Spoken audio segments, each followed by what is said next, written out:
Biasanya kita sopan sama anaknya orang, tapi sama anak sendiri kasar. Sama anak tetangga, "Assalamualaikum dek, gimana kabarmu?" "Baik-baik om, sehat walafiat ya, hati-hati di jalan." "Iya om." Itu anaknya tetangga. Giliran anak kita di rumah, goblok memang ini anak ini. "Rugi saya lariinkan kamu. Andai saya tahu begini, saya tidak lahirkan kamu." Gimana? Marah boleh, tapi jangan maki. Kurang ngajar, mudah-mudahan kau ditabrak bentol. Tabrak betul beca. Kalau marah, doakan yang baik. "Aku, mudah-mudahan kau jadi hafiz. Anakku, mudah-mudahan kau jadi pengusaha beriman." Itu sumpahnya ibu-ibu. Jangan sumpah yang jelek-jelek. Kasih nama yang baik, jangan kasih makan barang haram. Yang ketiga, kasih teladan. Awas ya, saya dapat kau merokok, saya kasih makan kau rokok dengan bungkusnya. 15 menit kemudian dia panggil anaknya, "Nak, sini dulu. Kau pergi belikan saya rokok." Ada perokok di sini? Ada? Saya doakan kalian sembuh dari rokok. Biasa saya lihat itu orang perokok kayak orang belin-belin.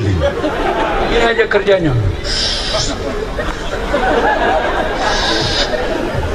Sekali-kali kokunya.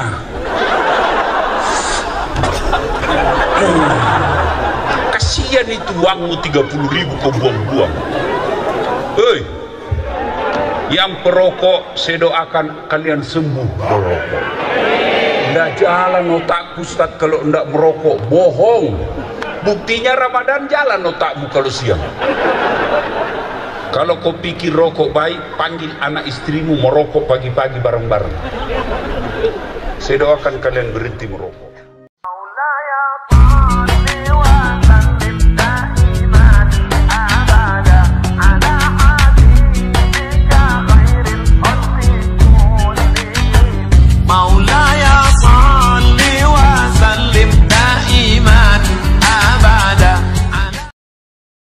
Ibu bapak pernah lihat orang diantar jenazahnya? Pernah? Sering. Kalau orang wafat keluar 3 hal. 1, harta. Seluruh harta keluar, mobil. Ada yang masuk temannya di kubur? Ada? Tidak ada. Cere aja ketinggalan, dia bilang istri, "Cere, ambil, bawa pulang." Ya. 2, siapa yang ngantar lagi? Keluarga, anak, famili, saudara, teman kantor datang ngantar. Ada yang mau masuk ke kubur? Meskipun waktu hidup dia bilang kita akan sehidup semati. Kemanapun kau pergi, aku akan mengikutimu. Pret. Tidak ada yang mau ikut ke dalam. Yang ketiga, amal kebaikan dan keburukan. Pergilah kita, seluruh pengantar ikut, pulang ke rumah masing-masing. Jabatan sudah mulai diganti kalau bapak pejabat. Harta, kalau punya harta mulai diperebutkan oleh anak dan istri kita. Begitu masuk kubur, kata Nabi, 3 saja mengantarmu, tapi 1 yang tinggal menemanimu, 2 pulang. Masuklah kita di kubur. Ibu-ibu, kalau saya pergi merantau ke Sunda, orang Bugis merantau ke Sunda, ternyata tidak bagus perasaan saya, tidak cocok saya di sana. Ada pilihan? Ada pilihan? Ada. Saya balik lagi ke Sulawesi. Kalau orang Jawa merantau ke Sunda, ternyata sampai di Sunda dia tidak nyaman, ada pilihan? Ada. Balik lagi ke Jawa, mangan orang mangan, yang penting ngumpul. Iya toh? Iya. Orang Jawa Barat merantau ke Jakarta, di Jakarta tidak nyaman, ada pilihan? Ada. Pulang lagi ke Jawa Barat. Tapi kalau masuk kubur ada pilihan? Ada pilihan? Tak nyaman, balik lagi deh. Oh, ibu balik, lari satu kampung. Pocong. Iya. Maka begitu masuk kubur, tidak ada lagi yang bisa menolongmu kecuali 3 perkara. Ini baru dikubur, belum akhirat, Bu. Itu baru dikubur. Kubur itu alam transit. Berapa lama kita dikubur tergantung berapa lama datangnya kiamat. Sepupu kita, paman kita, leluhur kita yang sudah lebih dulu jadi arwah, mereka menunggu 1000 tahun yang lalu, 2000 tahun yang lalu, mereka masih menunggu di alam kuburnya. Bagi orang yang beriman, alam kuburnya, kata Nabi, seperti pengantin baru. Masih ingat waktu pengantin baru, Bu? Saya masih ingat, Bu. Masya Allah, selalu saya mau ulang. Tapi bagi mereka yang tidak beriman dengan baik, alam kuburnya seperti orang sakit gigi. Mana orang sakit gigi, Bu? Aduh, lama betul pagi. Aduh, lama betul pagi. Kalau pengantin baru, cepat betul pagi. Masuk di alam kubur, kata Nabi, tidak ada lagi yang bisa menolongmu kecuali 3 perkara. Berapa, Ibu? Berapa? 1, kata Nabi, anakmu yang soleh dan soleha. Begitu bapak masuk kubur, ibu masuk kubur, siapa yang doakan? Anak. Teman, coba lihat kalau ada grup WhatsApp-nya bapak, ada teman meninggal, dia doakan? Tidak, dia cuma copy paste, innalillahi wa inna ilaihi raji'un. Jangankan mengetik doa, jangankan mengucapkan doa, ngetik doa saja dia malas. Dia cuma copy paste, innalillahi wa inna ilaihi raji'un. Sudah itu dia hapus nomor telepon kita, dia blokir. Kenapa? Karena takut nanti ada WhatsAppmu masuk. Temanmu yang selalu kutemani diskusi, yang selalu kutemani ngopi, yang selalu kutemani jalan, begitu kau wafat, tidak akan dia ingat kamu. Maka siapa yang doakan kita? Anak. Sayalah contoh. Setelah wafat bapak saya, serasa ingat saya tidak pernah dalam sujud sholat 5 waktuku, saya tidak berdoa untuk bapak saya. Maka ibu-ibu, siapa yang doakan ibu kalau wafat? Suami.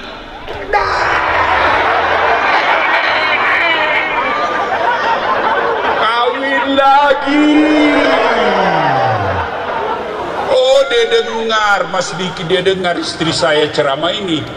Dia bilang, Ustadz, jadi kalau saya duluan mati, kamu mau kawin lagi? Saya bilang, sini kau sayang, ku peluk dia. Dengar kau baik-baik, jangankan kau mati, kau masih hidup saja saya selalu berpikir kawin lagi. Apalagi kalau kau sudah mati, prank. Ini ibu-ibu, kalau ibu mati jangan harap suamimu doakan kamu. Dia sudah enak dengan istri barunya, pirang rambutnya, seksi bodinya, mulutnya musuh. Ini bapak-bapak,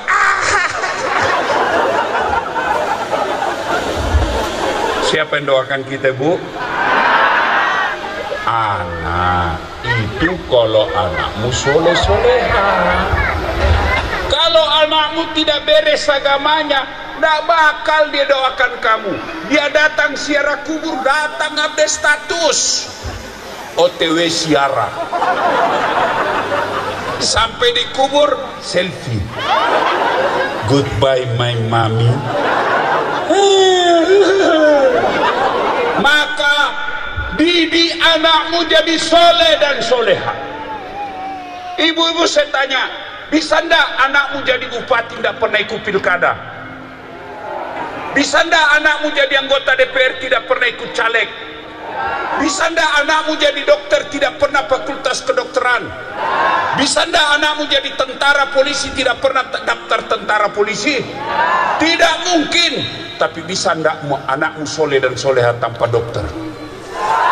Bisa ndak anakmu soleh dan soleha tanpa polisi? Bisa. Berarti menjadikan anakmu soleh dan soleha jauh lebih gampang dan murah daripada jadikan tentara polisi. Tapi sayang seribu sayang, ibu-ibu sekarang tidak menjaga anaknya. Ibu-ibu dulu, anaknya 9, anaknya 13, tapi bisa dia didik dengan baik. Tidak punya babysitter, bikin kopi aja repot. Sekarang kenapa ibu-ibu cuma 2 anaknya tidak bisa diurus? Ada rumah dinasnya, ada kendaraan dinasnya, ada pembantunya, ada babysitternya, tapi kenapa anaknya cuma 2 tidak bisa dididik? Maka saya bilang kalau banyak koruptor di Indonesia itu karena ibu-ibu gagal mendidik anaknya. Bu, kalau kau mati siapa doakan? Suami. Jangan kau harap itu suamimu. Bohong itu kalau dia tidak kawin lagi. Ya, maka didik anak. Jadikan anakmu soleh dan soleha. Gimana caranya? Begitu lahir, pertama kasih nama yang baik.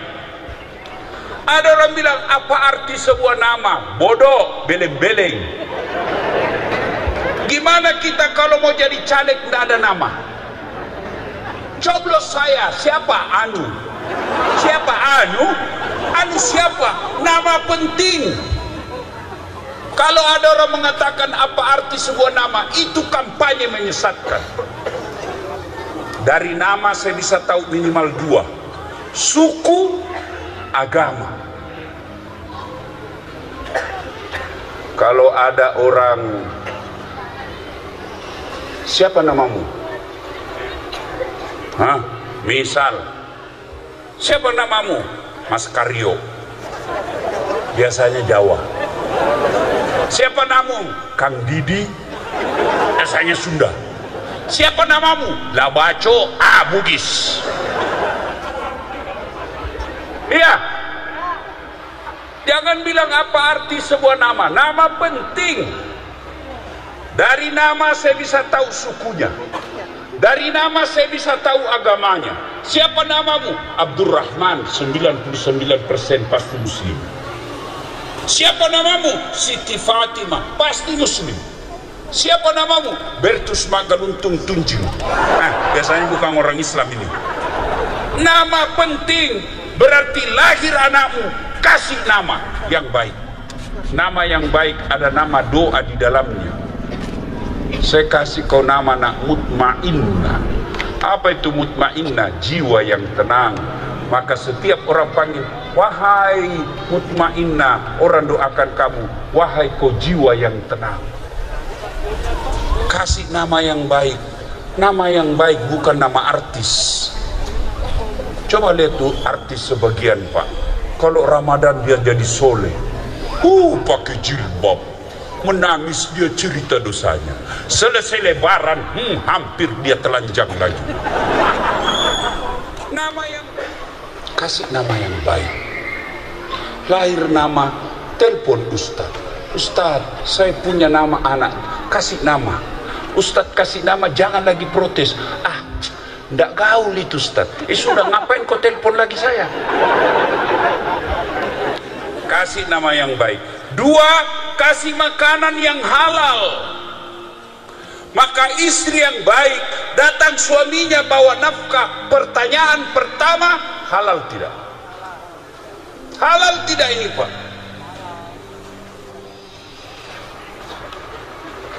Istri yang baik datang suaminya. Kenapa 5 juta? Biasanya cuma 4 juta. Dari mana ini 1 juta mas? Halal tidak? Halal deh. Ini jeripaya saya. Masuk. Halal tidak? Samar-samar. Jangan bang. Yang satu-satunya kau makan sendirilah. Saya tidak mau kasih makan anakku barang-barang haram. Bisa bu? Bisa ibu? 13. Bisa? 1 juta bisa, 20 juta? Bengkok mukamu. Sebentar urusan halalnya dari sini bang, beli cincin. Jangan. Hidup sekali. Bayangkan kalau ibu makan uang haram, ke pasar tiba-tiba ditabrak mobil, pak, mati. Tidak ada yang jamin ibu mati dalam keadaan Islam. Kenapa? Ada barang haram di dalam perutmu. Hati-hati. Jadi kalau mau punya anak yang soleh dan soleha, 1, kasih nama yang baik. 2, jangan kau kasih makan uang haram. 3, kasih teladan. Biasanya kita sopan sama anaknya orang, tapi sama anak sendiri kasar. Sama anak tetangga, assalamualaikum dek, gimana kabarmu? Baik-baik om, sehat walafiat ya, hati-hati di jalan. Iya om, itu anaknya tetangga. Giliran anak kita di rumah, goblok memang ini anak ini. Rugi saya lahirkan kamu. Andai saya tahu begini, saya tidak lahirkan kamu. Gimana? Marah boleh, tapi jangan maki. Kurang ngajar, mudah-mudahan kau ditabrak bentor. Ditabrak betul beca.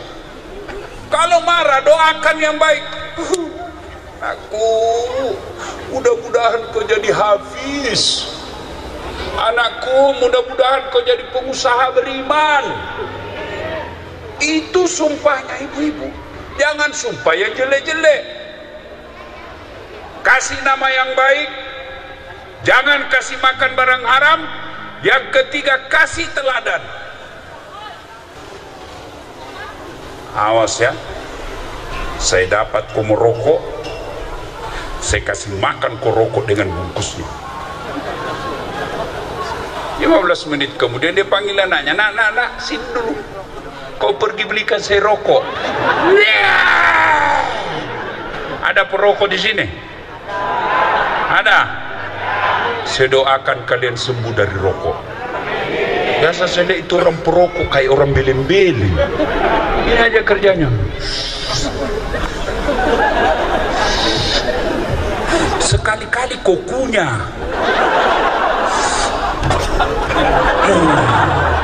Kasihan itu uangmu 30.000 kau buang-buang.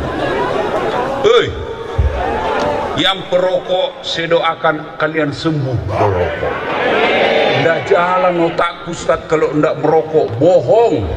Buktinya Ramadan jalan otakmu kalau siang. Kalau kau pikir rokok baik, panggil anak istrimu merokok pagi-pagi bareng-bareng. Saya doakan kalian berhenti merokok. Kalian bapak-bapak bakar uangmu 30.000 satu bungkus kali 30 hari. Berapa duitmu habis hanya untuk bakar-bakar? Hah? Ibu-ibu, senang suami berhenti merokok? Nah, dengar itu istrimu. Lebih baik niatkan malam ini, saya berhenti merokok, saya mau sumbang masjid.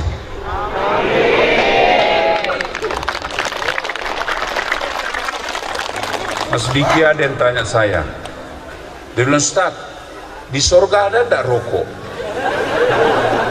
Ada, tapi kau ambil apinya di neraka. Salatullah ala toha rasulillah. Salatullah salamullah ala yasin. Satu yang bisa menolong kita dikubur, anak yang soleh dan soleha. Maka ibu-ibu jangan malu kalau anakmu jual bensin di pinggir jalan tapi dia rajin berjamaah di masjid. Tidak ada gunanya anak jadi pejabat tapi maling uang negara.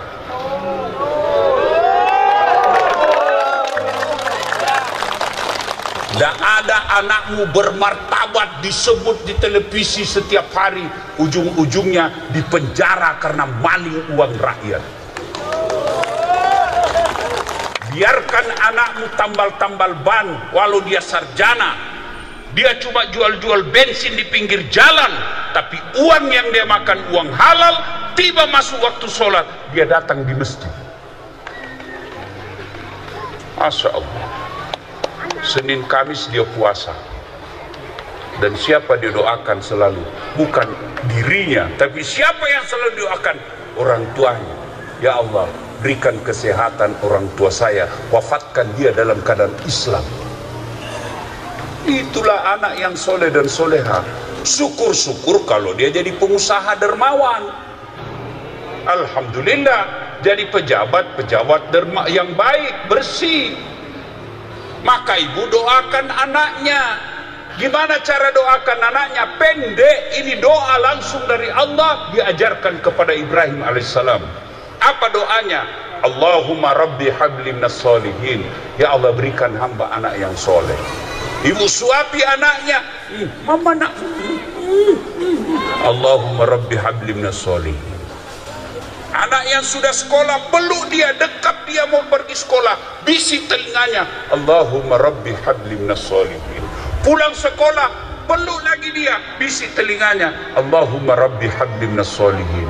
Mau tidur, usap kepalanya, Allahumma rabbi habli minas solihin. Dia tanya, apa sih itu mak? Saya doakan kau nak jadi anak yang soleh dan soleh. Ada kemanakan saya, Bu? Sudah mau maghrib, masih main bola di lapangan.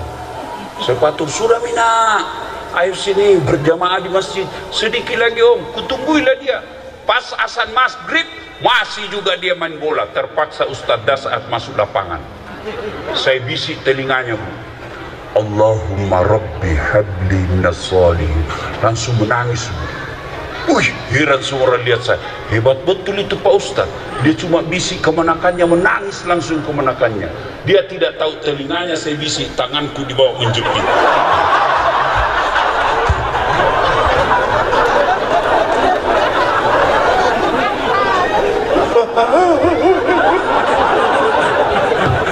Artinya apa? Kalau anakmu salah, kasih hukuman. Supaya dia tahu bahwa salah ada sanksinya. Kalau dia berprestasi, kasih pujian. Ibu-ibu dan bapak sekarang, begitu anaknya minta duit langsung dikasih. Tidak salah, kasih dulu pekerjaan supaya dia tahu bahwa dapat uang itu mesti bekerja. Pak, saya membayar, tenang nak, gampang. Kewajibanmu belajar, kewajibanku bayarkan itu uang sekolah. Tapi kau isi bak dulu. Kau bersihkan dulu taman. Kau siram dulu itu bunga-bunga yang ada di depan. Besok saya kasih kau duit 50.000. Jangan langsung. Mau dikasih, bapaknya tidak mau. Ibunya datang membela. Apa gunamu kerja? Anakmu cuma minta 50.000. Kasih itu. Memang ini kau suami tidak cocok menjadi orang tua.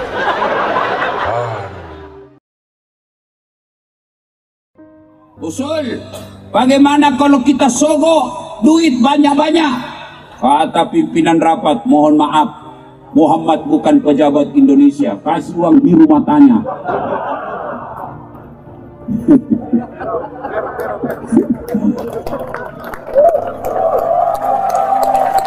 Ada pejabat begitu? Ada. Anggota DPR yang terpilih gara-gara disogok. Ini anggota DPR yang terpilih gara-gara sogok. Selama dia pegang jabatannya sebagai anggota DPR, selama itu dia makan uang haram.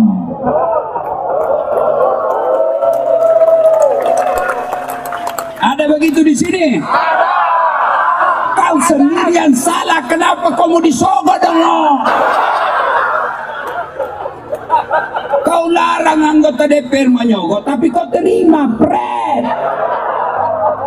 Jadi kalau mau bagus, jangan terima sogok.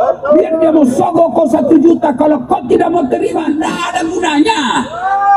Kalau kau disogok, ambil batu. Apa kau hina saya? Dari itu. Tapi ini dia tulis depan rumahnya, menerima serangan fajar.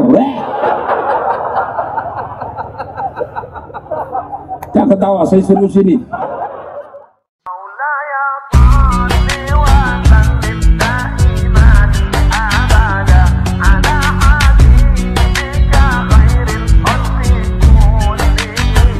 مولاي صل وسلم دائما أبدا. Malam ini kita tabligh akbar memperingati tahun baru Hijriah. Kita cerita sedikit tahun baru. Itu sebelum Nabi diangkat menjadi Rasul, di Makkah Madinah 4 Tuhannya bos. Latta, Manat, Uzza, Hubal.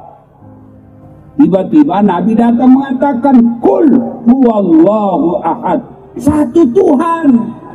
Bingung orang Arab waktu itu. Saya bilang, apa ini Muhammad? Kita saja 4 Tuhan kita, setengah mati kita cari uang.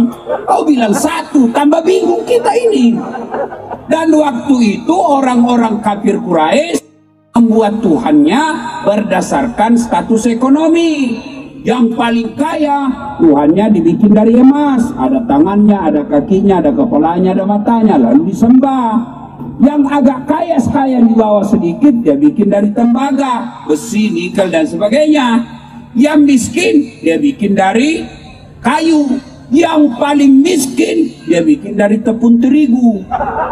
Nah oles-oles mau bikin kepalanya, mau bikin kakinya, mau bikin tangannya, sudah sembah. Ya Allah, terima kasih atas segala rezeki Tuhan.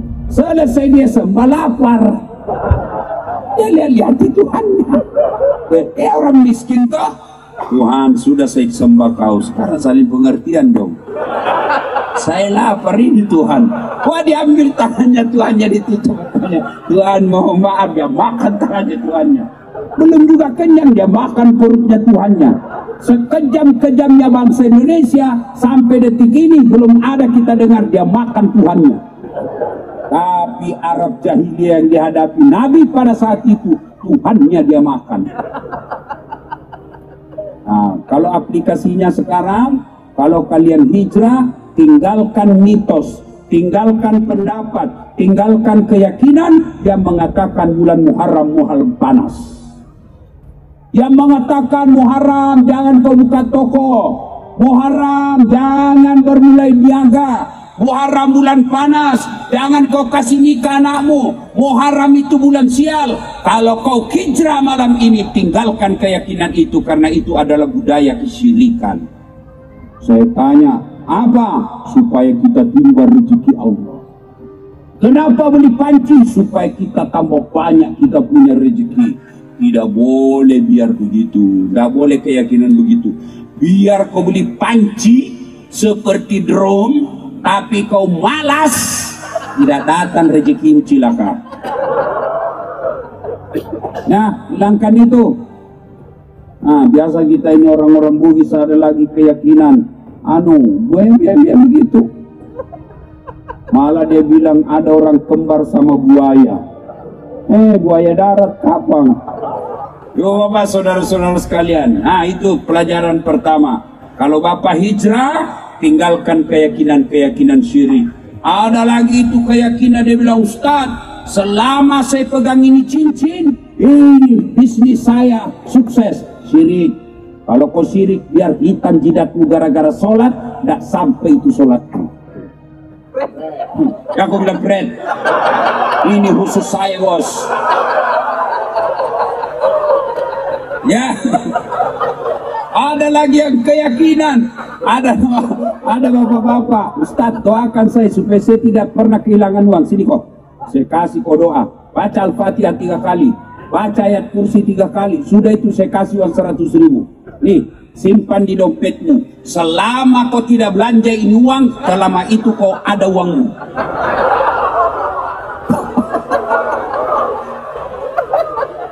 Kalau ilmu begini boleh, kalau tidak belanja itu uang ada terus duitmu. Iya toh? Sudah, hijrah tinggalkan itu. Yang kedua, kita penggal-penggal ini kisah karena waktu terbatas. Rapatlah ini kaum Quraisy dipimpin oleh Abu Jahal, di sampingnya Abu Lahab, ditemani juga Abu Sofyan, di belakangnya Abu Gosok. Abu Janda. Abu Janda. Abu Janda. Dewi lagi di Abu Sofyan. Saudara-saudara sekalian, ini Muhammad makin hari makin menjadi-jadi. Kita apa ini Muhammad? Usul Bagaimana kalau kita sogok duit banyak-banyak? Kata pimpinan rapat, mohon maaf, Muhammad bukan pejabat Indonesia, kasih uang biru matanya.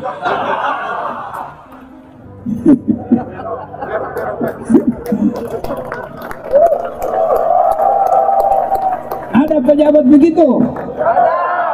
Anggota DPR yang terpilih gara-gara disogok. Ini anggota DPR yang terpilih gara-gara sogok. Selama dia pegang jabatannya sebagai anggota DPR, selama itu dia makan uang haram.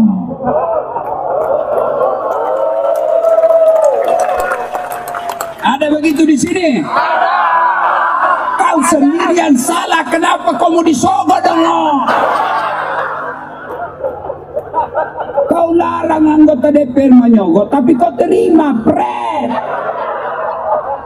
Jadi kalau mau bagus, jangan terima sogok. Biar dia mau sogok kau 1 juta, kalau kau tidak mau terima, tidak ada gunanya. Kalau kau disogok, ambil batu. Apa kau hina saya? Lari itu. Tapi ini dia tulis depan rumahnya, menerima serangan fajar. Jangan ketawa, saya serius ini. Sudah, akhirnya apa? Sampai malam tiba. Oh, ternyata Nabi tahu. Siapa yang tahu? Komandannya malaikat. Siapa kasih tahu? Jibril. Muhammad, hati-hati. Sebentar malam akan ada penyerangan di kopi. Ganti korek, siap. 86. Kepunglah rumahnya Nabi. Dikepung oleh pasukan-pasukan istimewa. Kira-kira kalau sekarang kayak Densus atau Kopassus lah. Pasukan jago-jago semua. Kepung rumahnya Nabi. Nabi membaca ayat. 1 ayat. Bismillahirrahmanirrahim. Wa ja'alna min baini aydihim saddan wa min khalfihim saddan fa absaynahum fahum la yubsirun. Nabi baca ini ayat. Di depan, di samping, kiri kanan mereka, belakang mereka kami pasangi dinding. Sehingga Nabi lewat, tidak ada yang bisa melihat. Seperti orang dihipnotis. Nabi lewat, tidak ada melihatnya. Ayat ini yang dia baca anak muda kalau ada polisi lalu lintas yang rahasia. Ada mahasiswa aku setelah saya kasih tahu ini ayat, dia jadikan andalan. Wah, setiap ada polisi lalu lintas, dia minggir sedikit. Dia baca itu Bismillahirrahmanirrahim. Wa ja'alna min baini aydihim saddan wa min khalfihim saddan fa absaynahum fahum la yubsirun. Bismillahirrahmanirrahim. Kumpayakun. Begitu lewat, gila. Ternyata ini polisi juga hafal ini ayat.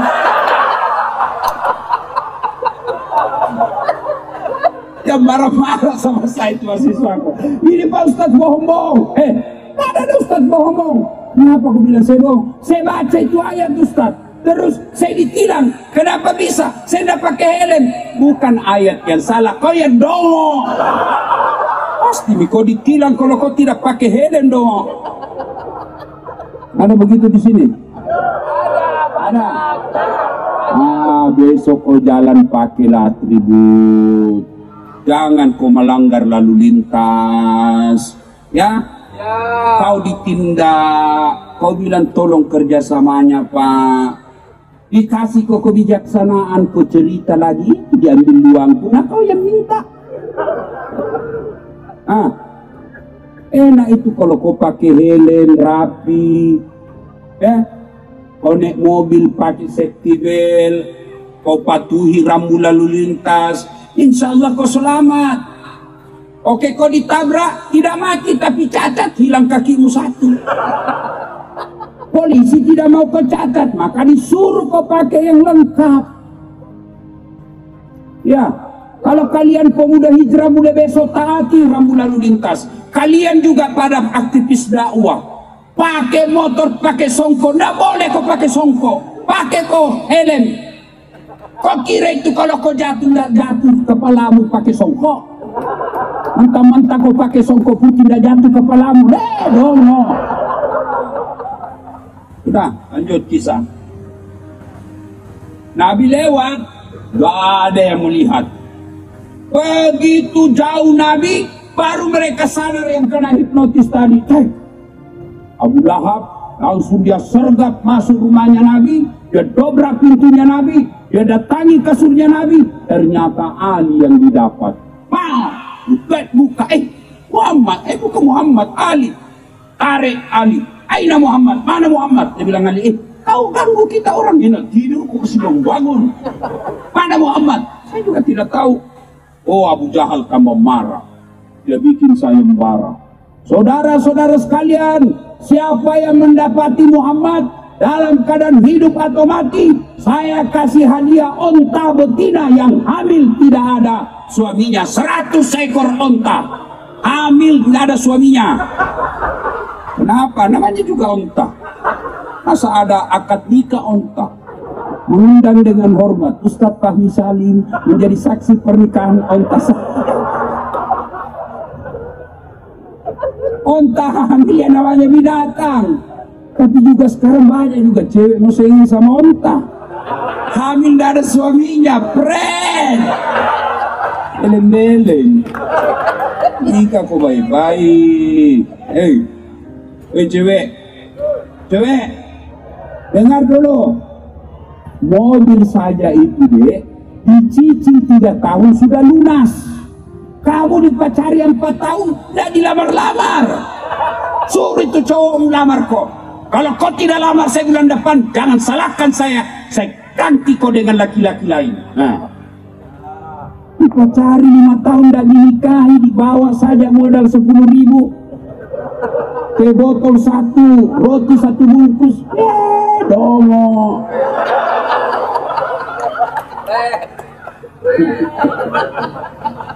Udah, lari Nabi, dikejar.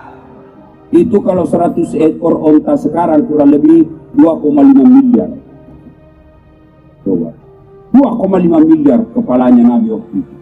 Oh, dikejarlah sama pencari jejak orang Mekah yang paling hebat. Namanya Suraqah bin Malik.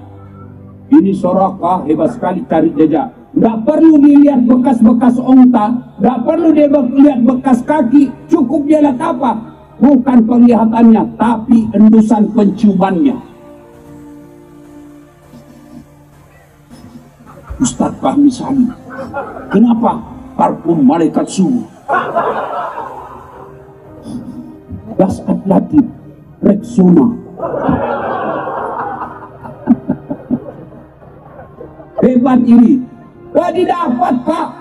Didapatnya Nabi bersama Abu Bakar. Tapi apa yang terjadi? Turun pertolongan Allah. Suraqah dekat dengan Nabi, kudanya langsung standing. Angkat kaki seperti simbol Ferrari. Jatuh Suraqah. Naik lagi, standing lagi kudanya. Jatuh lagi. Suraqah keluar rumah dengan penuh kebencian. Keluar rumah dengan penuh murka. Tapi kembali ke rumahnya dapat hidayah masuk Islam. Bapak orang Islam sekarang keluar rumah dalam keadaan Islam, tapi pulang bawa muka Allah dengan membawa uang korupsi dan uang sombong.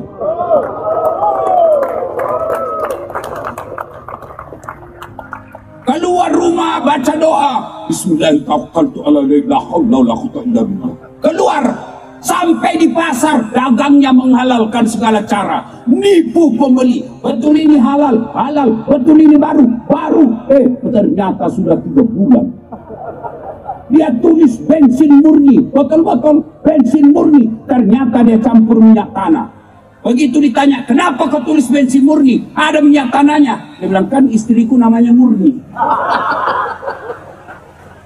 Dagang nipu. Kau keluar pergi dalam keadaan Islam, justru kau pulang membawa murka Allah ketika kau barang-barang haram kau bawa ke rumahmu. Nah, sampailah Nabi di Gua Zur. Nabi bersembunyi. Dikejar, dapat itu gua sama Abu Jahal dan tentaranya. Abu Jahal ngintip. Abu Bakar berpikir, mati nih kita. Dapat sudah kita ini mau ditombaknya kita sudah ini. Lalu Nabi membaca Seperti ayat yang kita dengarkan tadi, Abu Bakar, la tahzan, innallaha ma'ana. Abu Bakar, jangan kau bersedih, jangan kau cemas, jangan kau takut, Allah bersama dengan kita. Lalu Allah turunkan pertolongannya, bukan malaikat, bukan burung ababil, bukan tentara pilihan, tapi Allah kirimkan sebuah laba-laba. Tahu laba-laba? Tahu? Spider. Bukan Spiderman. Itu film Amerika yang selalu jago sendiri. Spider, laba-laba. Bahasa Prancisnya garangkang.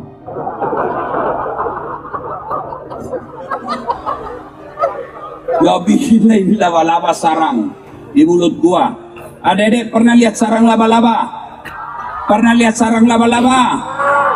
Coba lihat sarang laba-laba. Rapuh, letakkan ballpoint di depannya, di atasnya sarang laba-laba, pasti koyak dan robek itu sarang laba-laba. Begitu rapuhnya.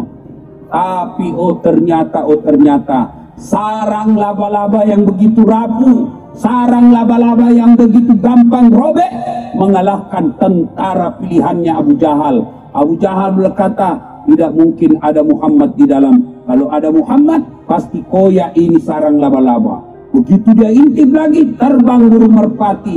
Akhirnya Abu Jahal bilang, betul kau Abu Lahab, tidak mungkin ada Muhammad di dalam. Puan-puan, makna terpenting Aidil Kurban adalah pengorbanan kepada Allah. Pengorbanan kepada Allah. Saya mau berkurban Ustadz. Tidak mesti berkurbannya kalau bapak betul-betul belum mampu beli kambing. Berkurbanlah waktumu. Ada masa kau datang berjamaah ke masjid. Alhamdulillah, saya ini di Sabah Pak. Di mana-mana masjid saya datang selalu penuh. Alhamdulillah. Apalagi kalau subuh, penuh. Sampai di luar, tidak ada di dalam. Yang ada di dalam orang tua yang sudah muka sakaratil maut.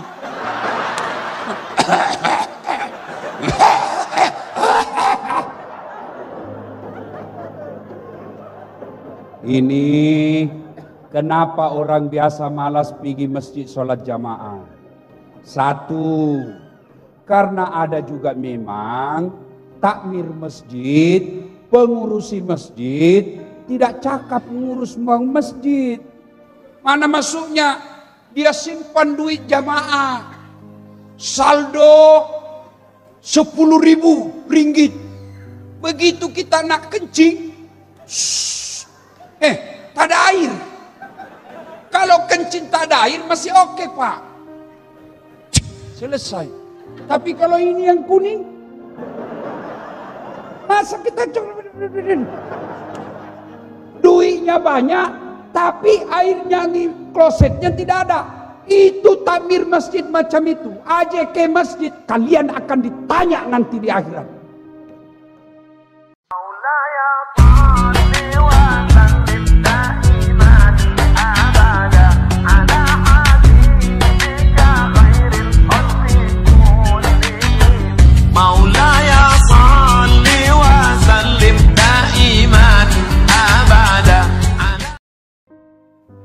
Sepuluh Zulhijjah, Ibrahim alaihissalam panggil istrinya, yang saya kalau panggil istriku saya bilang sayangku. Kenapa ya? Kenapa kau cemburu bini saya? Kalau dia marah saya menyanyi saja. Kalau dia bilang kenapa ini Ustaz jalan terus? Sayangku sini dulu. Aku peluk dia. Ismail sini. Tanggal 10 Zulhijjah. Ismail, sini dulu. Bukan temannya Ipin Upin. Mail. Oh sini dulu. Apa Pak? Saya diperintah Allah memotong kamu. Menurutmu bagaimana? Kalau kira-kira anaknya tuan-tuan yang hadir, panggil anak, sini kau nak. Saya diperintah Allah potong kamu. Apa kira-kira jawaban budak kita di rumah? Kenapa mesti saya? Atau aja yang sudah tua? Ini jawaban orang pintar, tapi tidak soleh. Maka Ibrahim kata, nak, saya diperintah potong kamu, perintah Allah. Menurutmu bagaimana? Kata Ismail alaihissalam, Pak, laksanakan. Jangan kau ragu. Insya Allah Bapak dapati saya anak yang sabar. Tapi ada permohonan saya, Pak. Apa itu? Satu, jika esok saya sudah wafat, sudah arwah, jangan ada anak remaja seumuran saya lewat depan rumah, supaya ibuku tak mengingatku lagi. Ikat tangan dan kakiku, supaya saya tidak meronta-ronta kesakitan. Yang ketiga, tolong baju yang saya guna jangan kena darah, supaya ibuku tak nampak. Yang keempat, tolong. Apalagi nak, kata Ismail, tolong Bapak tutup mata. Saya pun tutup mataku. Kenapa? Kalau Bapak tengok saya, pasti tidak tengok, tidak tega, tidak mampu motong saya. Maka tutup matamu. Baik. Apalagi nak? Dan yang kelima, Bapak kalau potong saya, mesti gunakan pisau yang sangat tajam, supaya saya tidak lama menderita. Jadi esok-esok ada tuan-tuan ustadz yang bertugas menyembeli, tolong gunakan pisau yang sangat tajam, supaya binatang yang kita sembeli tidak menderita. Baik, tanggal 10 Zulhijjah, diberitahukan ke istrinya, Siti Hajar, mandi anakmu, kasih baju yang baik, sisir rapi-rapi, saya mau bawa jalan-jalan. Mau kemana bang? Saya mau bawa jalan-jalan dia. Baik, tanggal 10 Zulhijjah, Ibrahim dan Ismail jalan menuju ke satu tempat yang kita sebut sekarang Mina. Maka tanggal 10 Zulhijjah kita sekarang disebut hari An-Nahar, atau hari membayar janji. Itulah kita sunnah puasa 8, 9, 10. 8, 9 puasa. 10 puasanya bagaimana Ustaz? Hari raya tidak boleh puasa. Puasanya mana? Itulah bedanya Aidil Fitri, Aidil Kurban. Aidil Fitri makan dulu baru pergi sholat.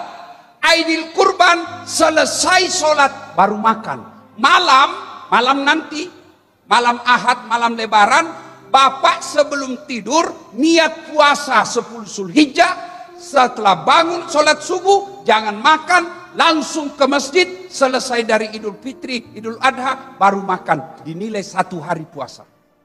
Perjalanan ke tempat penyembelihan, datang setan. Setan berkata, Baim, Ibrahim, oi, sadar kau bos.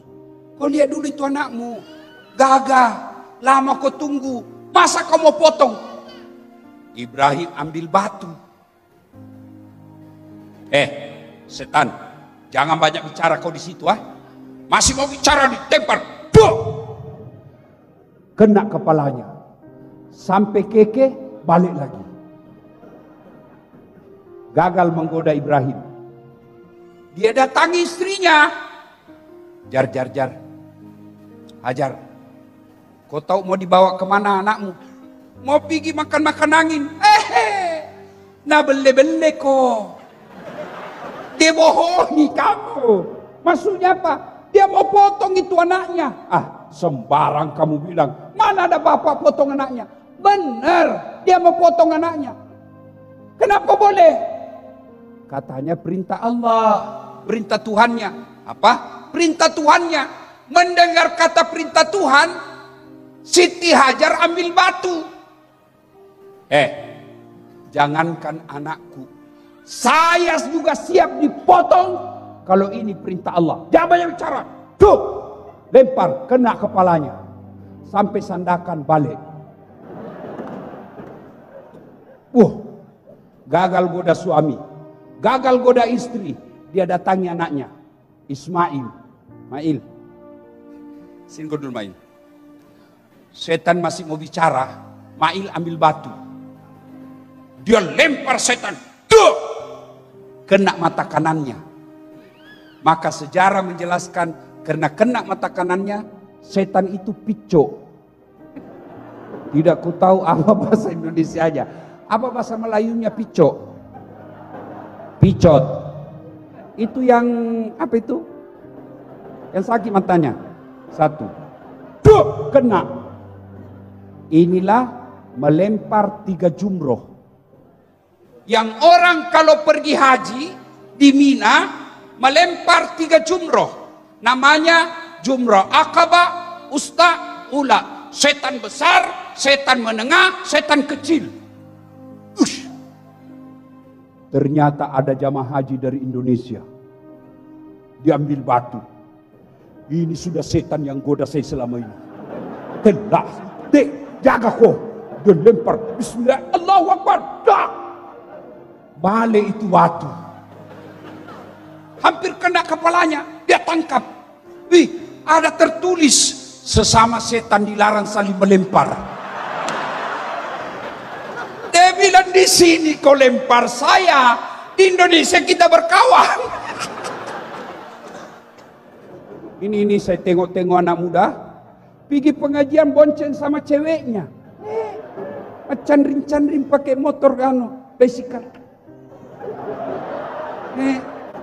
Cak ketawa kau itu semua. Itu setan. Dia goda kita. Saat pengajian seperti ini, setan angkat tangan, tapi begitu kau keluar, setan mulai goda kita. Dan setan menggoda 3 tahap. Pertama dia datang suaminya. Nak potong lembu, suaminya mantap. Saya nak potong 1 lembu. Datang istrinya. Sok kaya kau ya. Tak payah 1 lembu. Kambing saja. Ini.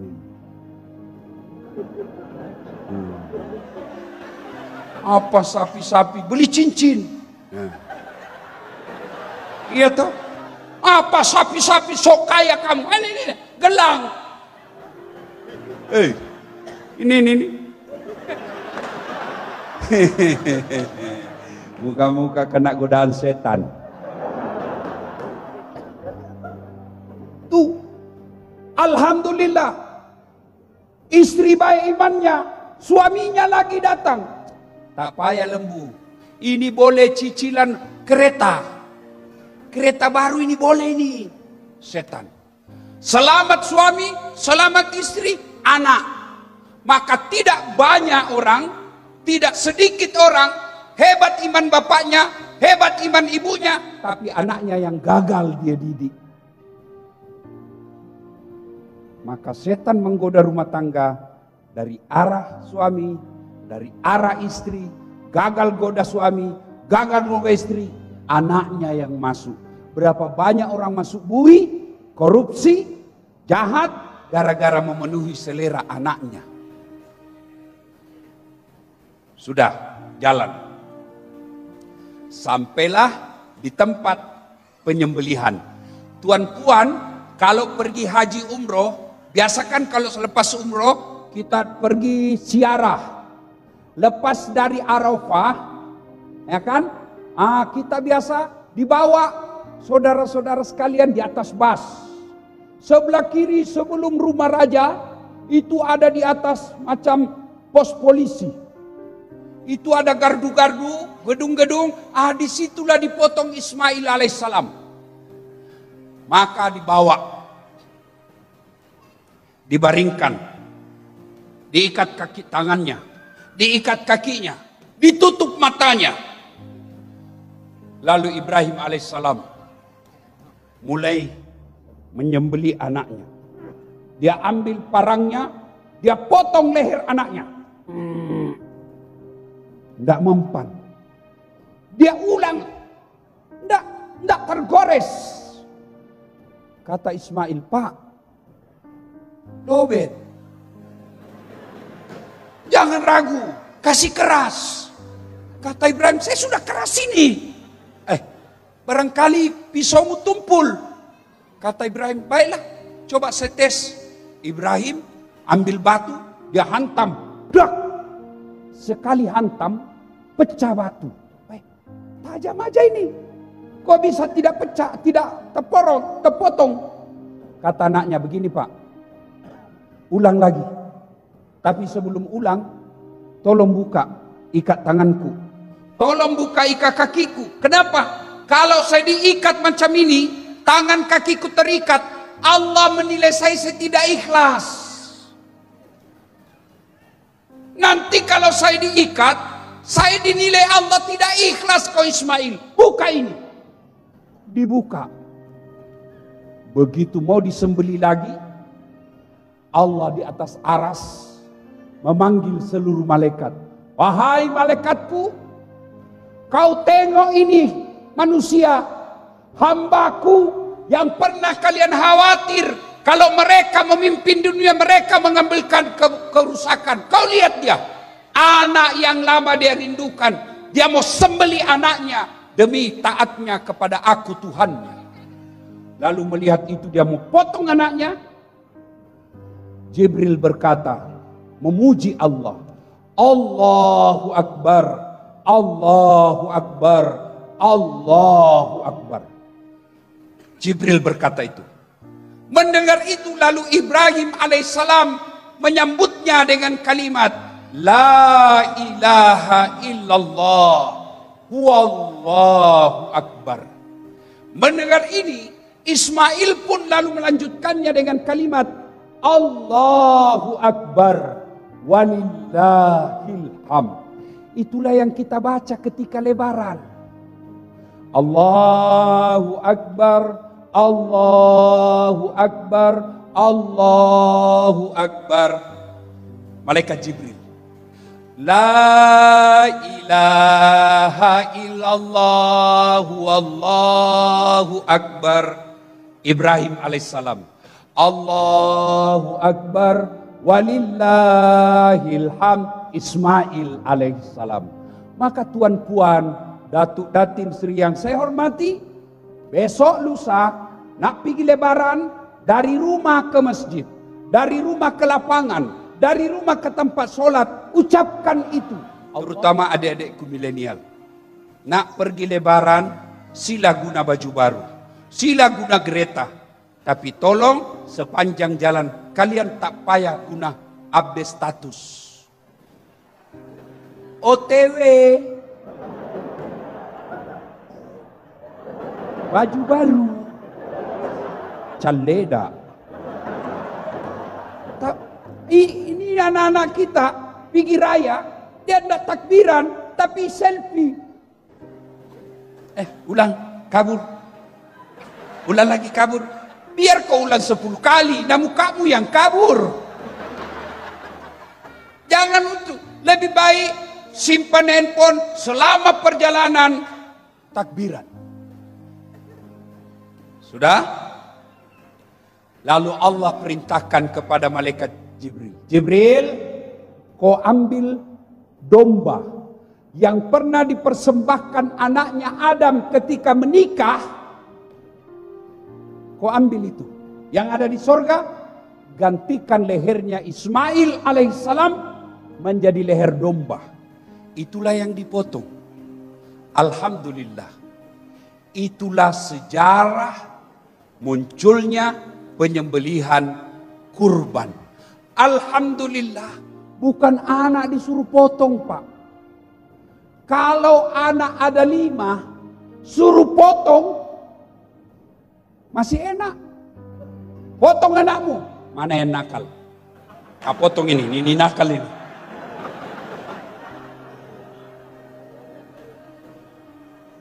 Kalau bini disuruh potong,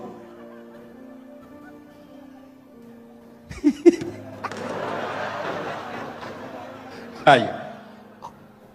Alhamdulillah, Allah tidak mengatakan dasar potong anakmu ecek, tidak.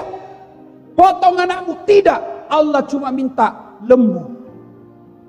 Kalau kau mampu domba, kalau kau mampu sapi, kalau kau mampu sapi, tidak mampu apa itu? Domba, bembe. Hah? Ya, bembe bahasa Bugis. Ya. Nah, ada yang cakap, saya tidak mampu. Bukan kau tidak mampu, tapi tidak niat. Mana ada orang tidak mampu sekarang beli kambing?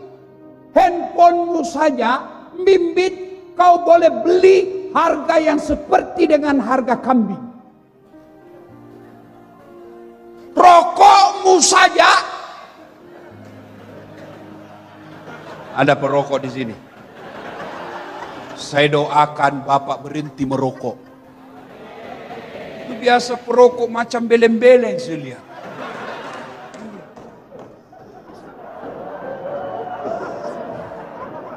Sekali-kali jangan kau buang, isap kunyah. Sebab kenapa? Sebab kalau kau keluarkan itu asap rokok, masuk di hidungku, bos.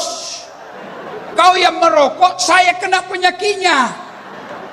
Jangan ketawa, saya serius ini. Ibu-ibu, saya tanya, ibu-ibu senang suami merokok atau berhenti? Senang suami merokok atau berhenti? Dengar, senang berhenti. Saya doakan yang merokok, mulai besok berhenti rokok, tabung kau punya harga rokok, belikan lembu. Sembeli. Tuan-puan, makna terpenting Aidil Kurban adalah pengorbanan kepada Allah. Pengorbanan kepada Allah. Saya mau berkurban, Ustaz. Tidak mesti berkurbannya. Kalau Bapak betul-betul belum mampu beli kambing, berkurbanlah waktumu. Ada masa kau datang berjamaah ke masjid. Alhamdulillah, saya ini di Sabah, Pak. Di mana-mana masjid saya datang selalu penuh. Alhamdulillah. Apalagi kalau subuh, penuh. Sampai di luar, tidak ada di dalam. Yang ada di dalam orang tua yang sudah muka sakaratil maut.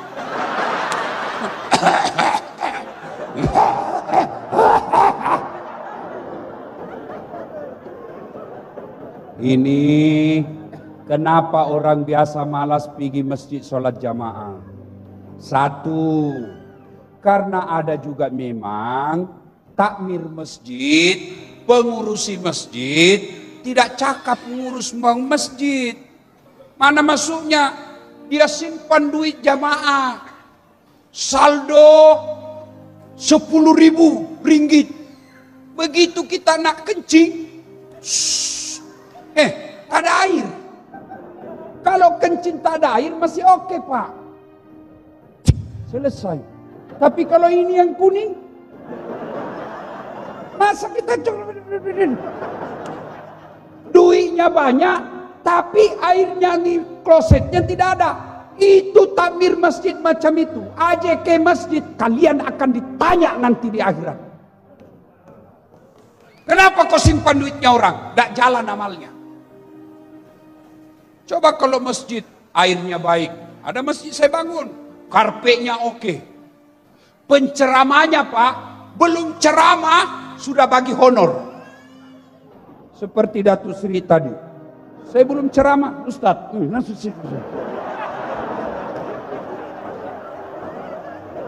Alhamdulillah ya. Sebelum ceramah saya sudah bagi judul. Ini judulnya. Sound systemnya oke.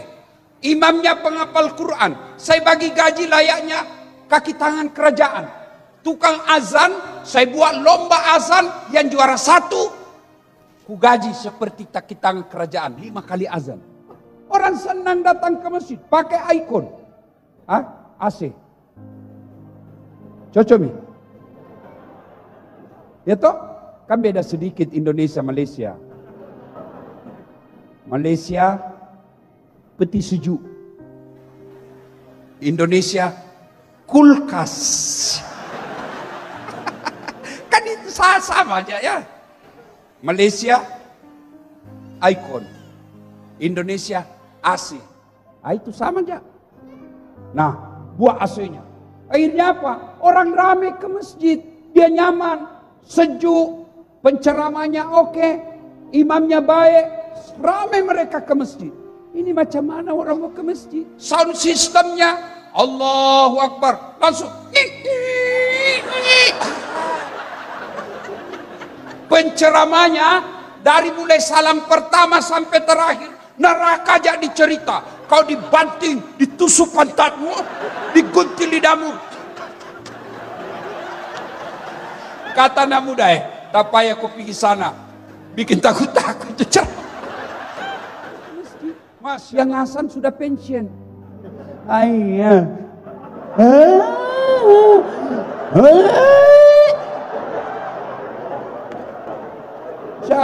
Anak muda bilang, wih, itu lagi Hasan. Iya, lagi Hasan itu. Malah orang karpetnya sudah 7 kali lebaran tidak pernah diganti. Begitu sujud, bengkak ini. Kenapa? Digigit semut. Iya toh? Masya Allah. Dapat lagi imam. Allahu Akbar. Imamnya balik-balik sunnah. Kata Nabi, kalau kau jadi imam, pendekkan, ringkaskan bacaanmu. Itu perintah Nabi. Ini ada imam, Allah, baru mau takbir lama betul.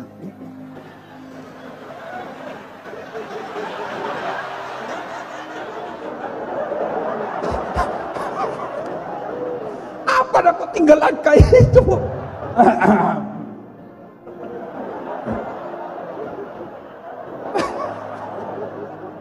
Ada juga imam macam itu.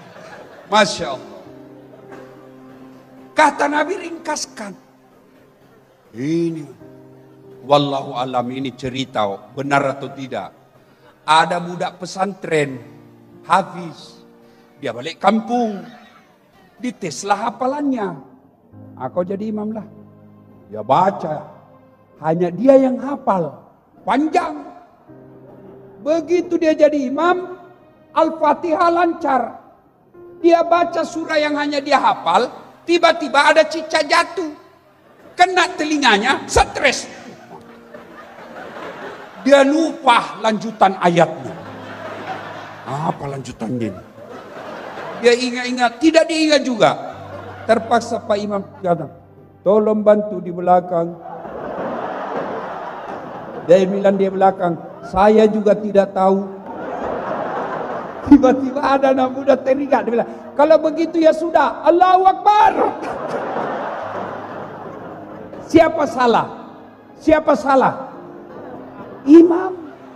Imam khusyuk dengan bacaannya, kita khusyuk dengan hayalan.